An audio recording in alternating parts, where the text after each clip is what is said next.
Igereta Kodesh, Siman Bet, page 206.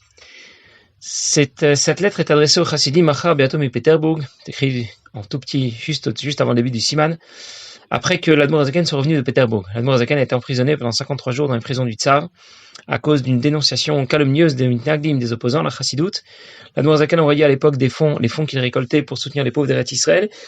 Et Israël était alors sous gouvernance turque et la Turquie était en guerre avec la Russie. Et les Mitnagdim, les opposants à la Chassidoute, ont voulu utiliser ce levier pour faire emprisonner et exécuter l'Admor Azaken pour haute trahison. Ils ont falsifié quelques documents pour prouver que l'Admor Azaken envoyait des sommes colossales vers un pays gouverné par l'ennemi. Et pourquoi on récolte des fonds et des sommes colossales pareilles, si ce n'est pour lever une armée contre le Tsar et contre la Russie.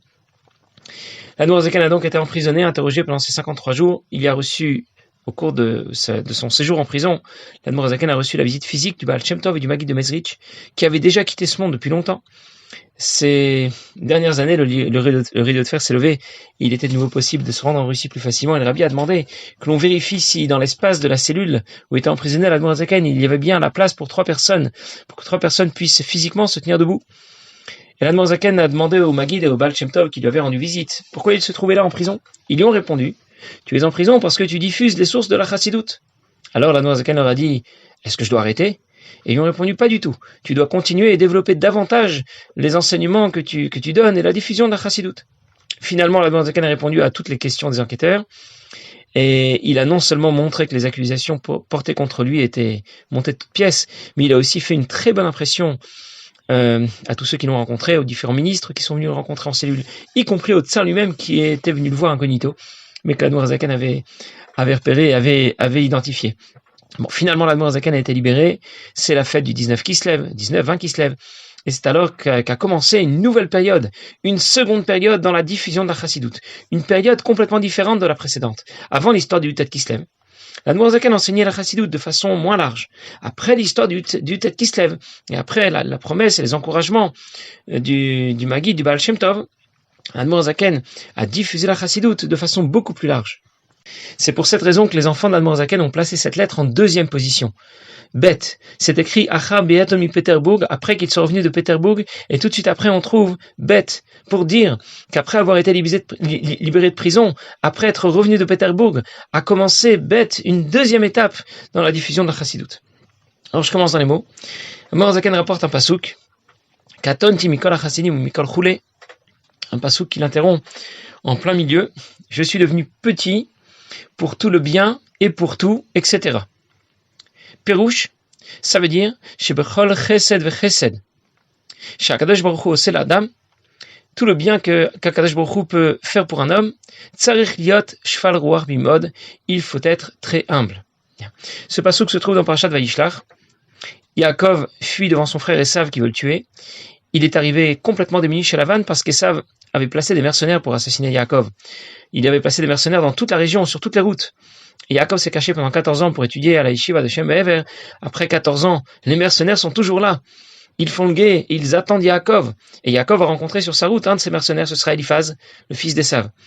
Et Eliphaz a reçu l'ordre de tuer Yaakov, il a reçu l'ordre de son père, Esav. Mais il est un peu gêné de tuer son oncle. Alors Yaakov lui dit: prends-moi tout ce que je possède. Et Heani Chashuv Kemet, celui qui est pauvre est considéré comme un mort. Il arrive donc chez Lavan, seul, démuni. Je passe sur toute l'histoire qui s'est produite chez Lavan. Quand il repart, il est accompagné par une famille nombreuse, 4 femmes, de nombreux enfants, et il possède un grand patrimoine, beaucoup de biens. Yaakov revient et Esav se prépare à l'accueillir. Il est accompagné de 400 mercenaires pour l'année entière. Dieu avait promis à Yaakov de protéger. Il lui a confirmé qu'il n'avait pas à s'inquiéter. Et malgré tout, Yaakov va dire à Kadosh Baruch Hu qu'il craint Esav malgré sa promesse. Pourquoi? Parce que, et c'est l'idée du pasouk, Katonti Mikol HaChassadim ou Mikol HaEmet, c'est le pasouk que l'Admor Azaken n'a pas rapporté en totalité. Je suis devenu petit devant tout le bien qu'Akadosh Baruch Hu m'a fait, devant toute la vérité qu'Akadosh Baruch Hu m'a donnée. Qu'est-ce que ça veut dire? Je suis devenu petit. Rashi explique: Nitma atus chiotai, mes mérites se sont épuisés. Tu as déjà été tellement bon et généreux avec moi. Il ne me reste certainement pas suffisamment de mérite pour affronter Esav et gagner. Le Ramban n'accepte pas l'explication de Rashi, parce que le pasuk dit Katonti, c'est moi qui suis devenu petit, pas mes mérites. Selon l'explication de Rashi, ce sont mes mérites qui sont devenus petits. Et donc le Ramban explique, moi-même je suis devenu petit. Il s'agit de moi, je suis moins méritant. Mais l'Admour Zaken commence par Pérouche. Pérouche, c'est le mot par lequel l'Admour Zaken introduit toujours une explication différente de celle qu'on trouve habituellement dans les Mefarshat Tanar, dans les commentaires de la Torah. L'Admour Zaken va donner une explication différente de celle de Rashi, de celle du Ramban. Pas comme Rashi qui explique, mes mérites ont diminué. Pas comme le Ramban qui explique, moi-même je suis devenu petit. L'Admour Zaken va expliquer complètement autrement ce pasouk. Il dit, chaque fois que Dieu sera bon et généreux avec quelqu'un, eh bien il devra en concevoir énormément d'humilité. L'Admour Zaken parle de kol chesed ve chesed, parce qu'il y a deux sortes de biens. Il y a un bien qui peut être limité, qui rentre dans l'ordre naturel des choses. Et puis il y a un bien qui peut être illimité, surnaturel, un bien qui dépasse l'entendement, un miracle. Alors, quelle peut être la réaction de celui qui obtient la bénédiction de Dieu, le bien de Dieu? Il peut se dire, si Dieu m'a apporté tant de bénédictions, c'est que certainement je le mérite, je suis certainement quelqu'un de très bien. Bref, il en conçoit de l'orgueil. Ou bien, il peut se dire, Dieu m'a apporté tant de bien, il veille sur moi, il s'intéresse à moi, il est donc si proche de moi. Du fait de cette proximité supérieure avec Dieu, je me sens tout à coup tout petit. Bref, il prend les choses au contraire, avec beaucoup d'humilité. En d'autres mots, je reçois beaucoup de bénédictions, beaucoup de bien d'Akadosh Baruch Hu. Je peux faire attention et considérer qui me l'a donné, Akadosh Baruch Hu. Ou bien je peux considérer quelle grande bénédiction j'ai reçue. Si je considère qui me l'a donné, c'est Dieu qui me l'a donné, je me sens plus proche de Dieu. Et en même temps, je me sens si petit devant lui. Alors que si je considère seulement la grande bénédiction que je reçois, je le prends pour moi, c'est grâce à mes mérites. Dieu ne m'aurait jamais autant béni si je ne le méritais pas, etc. Il y a donc deux réactions différentes quand un événement heureux se produit, quand un événement heureux survient. Et l'Admour Zaken en parle maintenant aux Chassidim, parce que les Chassidim viennent de remporter une énorme victoire avec la libération de l'Admour Zaken de prison. Les Mitnagdim, ceux qui s'opposaient à la Chassidoute, espéraient porter un coup d'arrêt fatal au mouvement de la Chassidoute, en provoquant l'exécution de l'Admour Zaken, et ils n'ont pas gagné. L'Admour Zaken a été libéré, et il est sorti la tête haute de toute cette histoire. Au contraire, toute cette histoire a donné un nouvel essor à la diffusion de la Chassidoute. Les Chassidim auraient pu réagir de la mauvaise manière, avec la fierté d'avoir gagné cette bataille, avec le sentiment de l'avoir mérité. L'Admour Zaken intervient pour leur dire de ne pas réagir de cette manière. Il leur dit de réagir comme Yaakov, et pas comme réagit Ishmaël, comme on va le voir dans la suite du Pérec. L'Admour Zaken cite le pasouk de Parashat Vayishlach, mais pas intégralement. Le pasouk dit Katonti, Mikol HaChassidim ou Mikol HaEmet. Je suis devenu petit devant tant de bonté et tant de vérité. De quelle vérité il s'agit?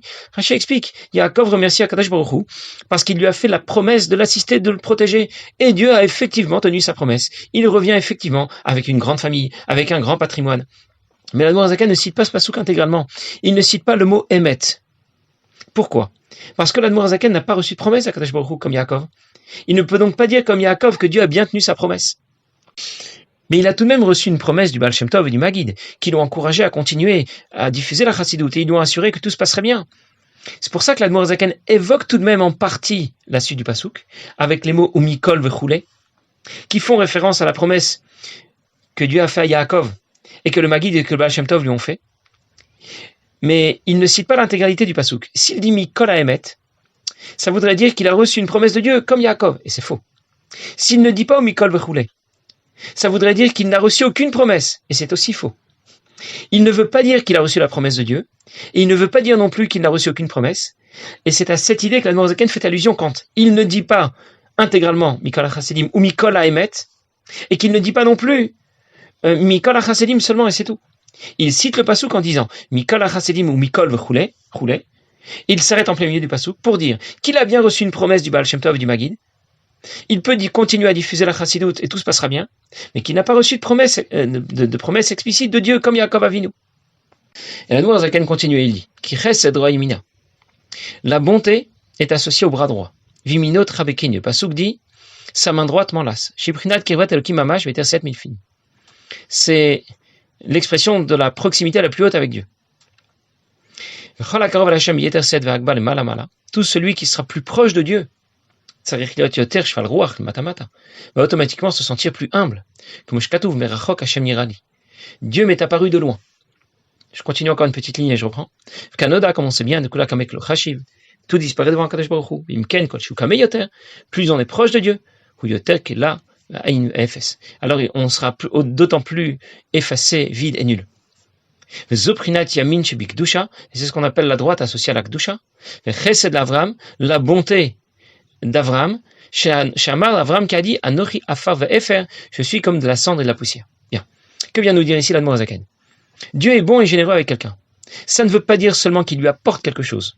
C'est l'expression d'une proximité très haute avec Dieu. Et il faut y réfléchir. Il faut bien le considérer. Plus Dieu est bon avec moi, plus je suis proche de lui. Et plus je suis proche de Dieu qui est si grand, et plus je vais me sentir tout petit, vide, nul. Un rav ou un shliach, il est dans sa ville la plus haute autorité rabbinique, le représentant numéro 1 du judaïsme de toute la région. Il voyage chez le rabbi, il assiste à un Farbringen, il est plus proche du rabbi et tout à coup, il se sent si petit, si vide, si nul. L'Admor Zaken précise que la bonté est associée à la main droite. C'est la main qui donne, pasuk divi minot rabekeni, la main qui enlace. Dieu est bon avec quelqu'un, c'est comme si sa main droite l'avait enlacé. Il se retrouve donc beaucoup plus proche de Dieu. Dieu ne lui apporte pas seulement quelque chose. Dieu se retrouve plus proche de lui. Et quand on y réfléchit, on se sent tout petit. Plus on prend les choses, et plus on prend les choses avec humilité, et pas avec orgueil. L'Admor Zaken a cité le pasuk, Merachok Hashem Yirali. Ça veut dire, Dieu se révèle à celui qui se sent petit et loin. En d'autres mots, Dieu est proche de moi. Hashem Yirali. Pourquoi? Parce que justement, je me sens petit. Je suis Merachok. Je me sens loin.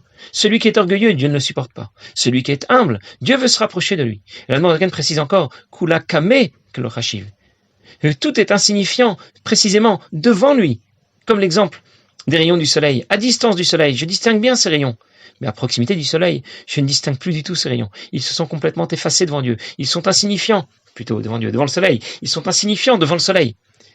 Plus on est proche de Dieu, et plus notre existence et celle de la création disparaît. Plus on est proche de Dieu, et plus ma fierté, mon ego, mon orgueil va disparaître. Voilà quelle était la réaction de Yaakov Avinu. C'était aussi le sentiment d'Avraham Avinu. C'est ce sentiment que l'on associe à la droite et à la bonté. Avraham Avinu a déclaré à Dieu, Vanori afar ve'efer.